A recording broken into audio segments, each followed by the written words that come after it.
السلام علیکم ناظرین، آج میں بات کروں گا نفسیات اور ذہنی امراض کی ادویات کی شارٹیج جو ہے پورے ملک میں شدید قسم کی قلت پائی جاتی ہے اس کے بارے میں۔ پچھلے دنوں ہماری پاکستان سائیکیٹرک سوسائٹی نے بھی اس پہ بہت ساری ایک لیٹر لکھا گورنمنٹ کو، اور اس پہ بہت زیادہ کنسرن ان کو شو کیا کہ جو ذہنی اور نفسیاتی امراض کی بھی دوائیاں ہیں اس کی بہت ہی قلت ہے، اور سائیکیٹرک کی دوائیاں جو ہوتی ہیں ذہنی اور نفسیاتی امراض کی جو ادویات ہوتی ہیں ان میں مریض کی تشخیص، مریض کو پھر اس سے لے کے چلنا، اور پھر اس کو پہلے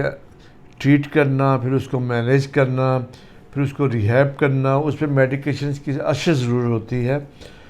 اور اس کے لیے مریض کو کافی عرصے تک یہ ادویات دینی پڑتی ہیں۔ تو اگر یہ جس میں مرگی کی ادویات بھی کہہ لیں، اسکیزوفرینیا کی، ڈپریشن کی، اور خاص طور پہ ایسی النیسز جس میں پیشنٹ جو ہے پوری اسٹیبل ہوتا ہے اور وہ بہت سیٹسفائیڈ ہوتا ہے کہ اس کی زندگی نارمل گزر رہی ہے، اور ان کی ادویات کو ہم حکومت جو ہے وہ مارکیٹ میں شارٹ کر دے۔ اس کے ریزنز مجھے نہیں پتہ کون سی ہو، ڈریپ جانے یا منسٹری جانے یا جو بھی ہے، لیکن یہ ہے کہ جو گراس روٹ پہ مریض ہیں، جو ڈاکٹرز ان کو ٹریٹ کر رہے ہیں،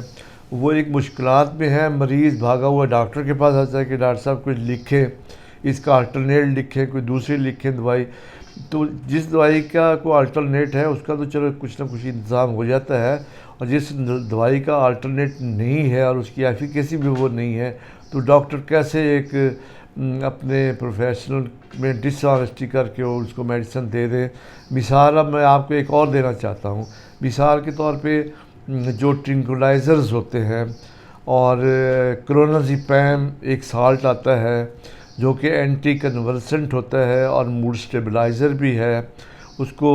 اکثر سائیکیٹرک میڈیسنز میں ان کو دیا جاتا ہے، اور جنرل فزیشنز بھی اس کا استعمال کرتے ہیں۔ یہ قصہ وہاں سے چلا جب یہ ایفیڈرین کا مسئلہ بنا تھا، اور پیپلز پارٹی کے دور میں، اور وہاں پہ بڑے بڑے انوالو ہو گئے تھے ایفیڈرین کے چکر میں۔ تو ایفیڈرین تو دیکھیں نا جی، وہ تو ایک اس کا جو مقصد تھا ٹنوں کے حساب سے باہر نکالنا، اور وہ تو میں اس مسئلے میں نہیں پڑھنا چاہتا وہ کیا تھا، کیا ہوا، کیا بنا، مجھے اس کا علم نہیں ہے، لیکن یہ ہے کہ گورنمنٹ نے، ڈریپ نے اس میڈیسن ایفیڈرین جو ہے اس کی جو کوٹا تھا، اس کی جو کنزپشن فارماسیوٹیکل کمپنی میں ہو رہی تھی، جس سے ادویات کا وہ ایک چھوٹا سا حصہ اس میں ڈالا جاتا ہے تھراپیوٹک لیول کے اوپر، تو ان کے کوٹے پہ اور ان کے دینے پہ افیکٹ ہوا۔ کیا ہوا، گورنمنٹ نے اس کا ایک کوٹا مقرر کر دیا۔ وہ کوٹا اتنا ہوتا تھا کہ وہ ایک صوبے کے لیے بھی بہت ہی کم ہوتا تھا۔ تو جہاں وہ پورے پاکستان میں میڈیکیشن چل رہی ہیں اور اس کی ضرورت بھی ہوتی ہے بہت زیادہ، ڈاکٹر بھی سمجھتے ہیں کہ اس کی بہت زیادہ ضرورت ہے، تو اس کو محدود کرنا کوٹا، اور پھر وہ کوٹے پہ بھی جا کے وہاں سے بلیک میلنگ، اور پھر جو بڑے بڑے، دیکھو ہر شعبے میں مافیا موجود ہے، انہوں نے سب نے اپنا وہ کوٹا اکٹھا کرنا شروع کر دیا، اور وہ میڈیکیشن بنا کے اس کی پریسنگ کر کے انہوں نے اس کو چھپا لیا، کیونکہ مارکیٹ میں یہ ملتی نہیں ہے۔ تو اس سے یہ ہوا کہ وہ میڈیکیشن کو 4 سے 5 گنا، 7 گنا، 10 گنا بڑھا کے قیمت جو ہے وہ میڈیکل سٹورز پہ دی گئی، اور میڈیکل سٹورز بھی کیا کرتے، انہوں نے بھی اسی قیمت میں ادویات دینی تھیں۔ اب جو اس کی ایک ڈبی جو ہے وہ 200-250 میں ملتی تھی، وہ 1000 روپے 1200 میں بلیک ملنا شروع ہو گئی، اور اس طرح سے سائیکیٹرک میڈیکیشنز اور نفسیات سے جو متعلقہ ادویات ہیں، میری گزارش ہوگی حکومت وقت سے